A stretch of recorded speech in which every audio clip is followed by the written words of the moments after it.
তোমরা জেনা করো, তোমরা মদ খাও, তোমরা জুয়া খেলো, তোমরা মারামারি করো, তোমরা রবের এত সুন্দর পৃথিবীতে ফিতনা ফাসাদ করো, তোমরা রবের নবী মুহাম্মদ সাল্লাল্লাহু আলাইহি ওয়াসাল্লামের দেওয়া শিক্ষাকে তুচ্ছ মনে করো, তোমরা দাড়ি কাটো, দাড়ি চাছো কেন? এটা সুন্নত তাই।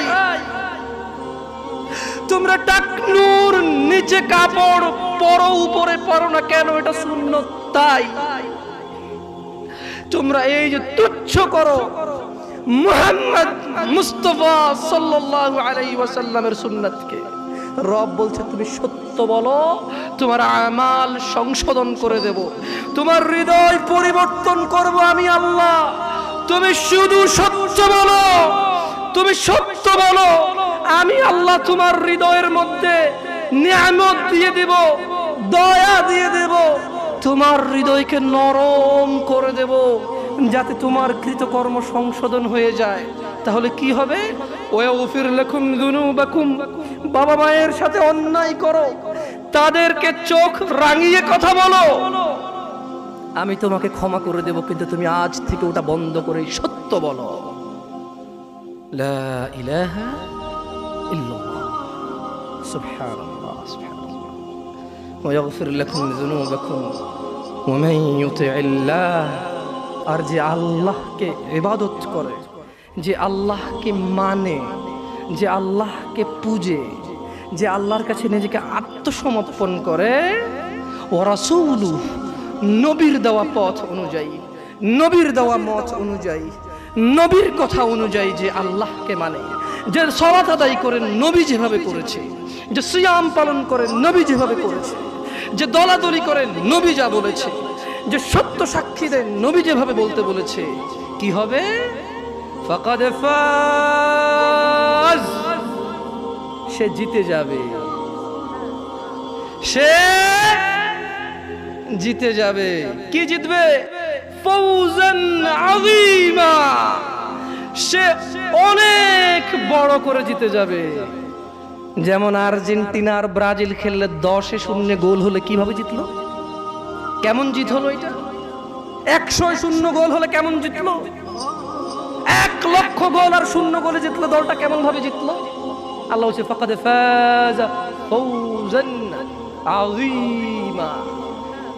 এত মহান রব, যে রবের বসার কুরসির নিচে পুরো পৃথিবী যা কিছু তিনি সৃষ্টি করেছে, ওনার বসার চেয়ারের নিচে সুতার চাইতে ছোট। এত বড় রব যদি বলে যে সে অনেক বড় করে জিতেছে, কত বড় করে জিতেছে? তাহলে এত বড় করে জিতার উপায় কি? আল্লাহকে ভয় করা। কি? আমার সঙ্গে বলেন, এত বড় করে জিতার উপায় কি? এবং সত্য বলা, এবং সত্য বলা। দেখছেন, আল্লাহকে ভয় করা এবং সত্য বলা। যাই হোক, এটা ছিল, এটা খুতবাতুল হাজা। প্রত্যেক জুমায় ইমামরা এই খুতবা দিয়ে স্টার্ট করে। আমি আজকে আসলে কথা বলতে চেয়েছিলাম দুনিয়া তুচ্ছ।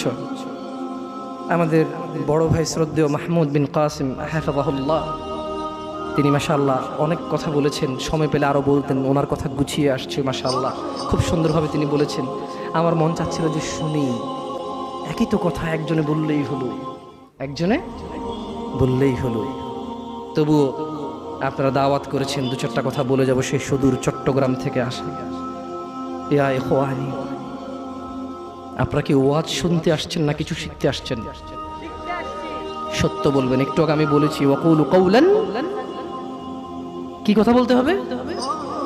তা আমি গান গেয়ে কথা বলতে পারি না, আমি দুঃখিত। আমি কিস্সা কাহিনী জানি না। আমি কিস্সা কাহিনী কাকে বলবো? এমন তো নয় যে আমার চোখের সামনের শ্রোতারা সবাই প্রতিদিন কোরআন পড়ে। এমন তো নয় যে আমার সামনে শ্রোতারা প্রতিদিন হাদিস পড়ে। ওরা বিরক্ত, 2টা গান গেয়ে শোনাই, 2টা কিস্সা শোনাই, ওদের একটু ভালো সময় পার হবে। বাস্তবতা তো এমন, শ্রোতারা ওয়াজে বসে, একটু বসে, কোরআন খুলেও দেখে না, পড়তেও জানে না। তাই আমি দুঃখিত, আমি কোনো কিস্সা কাহিনী, ইউসুফ জুলেখার কাহিনী বলতে আসিনি, আমি গান গেয়ে শোনাতে আসিনি। আমি এসেছি দু চারটা কথা বলবো, শুনতে আকৃষ্ট মনে হলে হবে, না হলে নাই। কিন্তু যদি কেউ শিখার ইচ্ছা নিয়ে আসে, সে শিখতে পারবে ইনশাআল্লাহ। এই দুনিয়া তুচ্ছ, জি R15 তুচ্ছ, আইফোন তুচ্ছ, এগুলো তো এত তুচ্ছ যে এগুলোর কথা আল্লাহ হিসেবেই নিয়ে আসেনি। তিনি বলছেন যে দুনিয়াটাই তুচ্ছ। জি, তিনি বলছেন যে আপনার দাদার 50 বিঘা জমিন ছিল, আর এই এলাকার অমুকের এখন 500 বিঘা জমিন। তিনি বলছেন অমুক কোম্পানি নাকি ঢাকা শহরের অর্ধেক, বিশাল ইন্ডাস্ট্রিয়াল। আপনি বলছেন, আর আল্লাহ বলছে যে ধুর বোকা, তোর তো বাংলাদেশ এত হাজার বর্গ কিলোমিটার, এই পুরো পৃথিবীটা কেমন? আল্লাহ আপনাকে বলছে যে আউযু বিল্লাহি মিনাশ শাইতানির রাজীম, ওয়ামা উতীতুম মিন শাইইন ফামাতাউল হায়াতিদ দুনিয়া فمتاع الحياة الدنيا وزنتها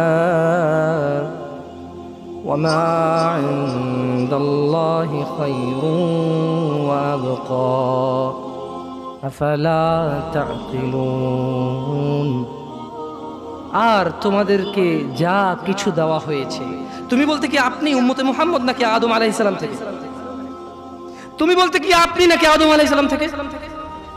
এই দুনিয়াটাকে শুধু আপনার জন্য আলাদা দুনিয়া নাকি আদম আলাইহিস সালাম থেকে, নাকি আদম আলাইহিস সালামেরও আগের? আদম আলাইহিস সালামেরও আগের এই দুনিয়া। দুনিয়া মানে আপনি না তো, আপনি দিয়ে দুনিয়া শেষ হয়ে যাবে না। আপনার আগে অনেকে আসছে, আপনার পরে অনেকে আসবে ইনশাআল্লাহ। এই সবাইকে কাউন্ট করে বলছে যে আর তোমাদেরকে যা কিছু দেওয়া হয়েছে তা তো দুনিয়ার জীবনের ভোগ শোভা মাত্র। এই যে লাইট দুটাকে বাঁকা করে লাগাইছে কেন বলেন তো? শোভা, কিছুক্ষণ পরে খুলে ফেলবে। রাইট ও রং? আমি ভুল বলছি না ঠিক বলছি? এই লাইট গুলোকে বাঁকা করে কেন লাগাইছে? সুন্দরের জন্য। এটা এভাবে এই দুটো ফুল কেন লাগাইছে? এখান থেকে আমরা চলে যাওয়ার পরে এটা এখানে থাকবে। আল্লাহ বলছে পুরো দুনিয়া, এই সাগর, মাটি, পাহাড়, পর্বত, তুমি যেখানে থাকো, তুমি যেখানে থাকো না, তুমি যা চেনো, তুমি যা চেনো না, এই সবগুলো কি শোভা মাত্র। কি মাত্র? মানে এই লাইট দুটো বাঁকা করে লাগানোর মতো সাজ সজ্জা। ওয়ামা ইনদাল্লাহি খায়র, আর যা আল্লাহর কাছে আছে, আর যা আল্লাহর কাছে আছে, খায়র, তা উত্তম ও স্থায়ী, তা উত্তম ও স্থায়ী। তোমরা কি অনুধাবন করো না? আপনারা কি ভাবেন না? আমি আসতেছি আমার কথা ইনশাআল্লাহ। আমি আরো একটা আয়াত পড়বো। আউযু বিল্লাহি মিনাশ শাইতানির রাজীম। ওয়ামাল হায়াতুদ দুনিয়া ইল্লা লাইবুন ওয়া লাহুম ওয়ালাদ-দারুল আখিরাতু খায়রুল লিল্লাযীনা ইয়াত্তাকুন আফালা তা'কিলুন। আর দুনিয়ার জীবন তো খেল তামাশা মাত্র, খেল তামাশা ছাড়া কিছুই না। তোমার দাম্ভিকতা, তোমার শক্তি, তোমার যত মান মর্যাদা, তোমার যত অর্থ সম্পদ, আর তোমার যত বয়স, তোমার যত কিছু আছে, আর তুমি তো তুমি, তোমার মতো যত কেউ আছে বাবা আদম আলাইহিস সালাম থেকে ইলা ইয়াউমিল কিয়ামা, যেদিন আকাশ ভেঙে পড়বে, তারকা খসে পড়বে, পাহাড় উড়বে রঙিন ফসলের মতো, এই সবগুলো হচ্ছে খেল তামাশা। কি? একটা ক্রিকেটের বল কিনলেন, 10 টাকার ট্যাপ পাচাইলেন, 2 বার দিয়েছেন, ব্যাট দিয়ে ট্যাপ ফাইটা গেছে, ফালাই দিয়েছেন। এই দুনিয়াটা কি? Just like that. জি,